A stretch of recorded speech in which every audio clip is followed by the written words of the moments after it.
শান্তভাবে আপনারা ওবিডিয়েন্ট স্টুডেন্টের মতো শুনছেন, এটা সাধারণত অন্য জায়গায় হয় না।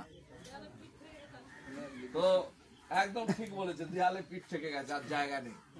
এখান থেকে আমাদের ঘুরে দাঁড়াতে হবে, আর তার জন্য এরকম মজবুতি দরকার, আন্তরিকতা দরকার, নিষ্ঠা দরকার, ধৈর্য দরকার, শৃঙ্খলা পরায়ণ হতে হবে। সব থেকে বড় কথা, যে কোনো রাজনীতির প্রথম শর্ত হচ্ছে শৃঙ্খলা, নিয়ম অনুবর্তিতা, ঐক্য। এই জিনিসগুলো খুব ইম্পর্টেন্ট জিনিস, এইগুলোকে মাথায় রাখবেন।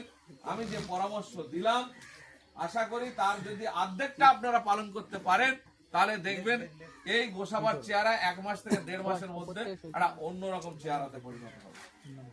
আশা করি আমরা সেই দিকে এগোবো, আমাদের সাংগঠনিক মজবুতি আমরা তৈরি করব, আমাদের সম্ভাবনাময় জায়গাগুলোতে আমরা আগামী দিনে লড়াইয়ের মধ্য দিয়ে গরিব মানুষের ঐক্যকে মজবুত করার কাজ আমরা করব, এবং পঞ্চায়েতে আমরা এই গোসাবার বুকে পিছিয়ে পড়া গরিব, অসহায়, বঞ্চিত, নিপীড়িত 85% যারা প্রতিনিধিত্ব করছে ভারতবর্ষে, তারাই এইখানে একটা ভালো জায়গা তৈরি করতে পারবে, এবং আমাদের ঘরের ছেলেরা নেতৃত্ব দেবে।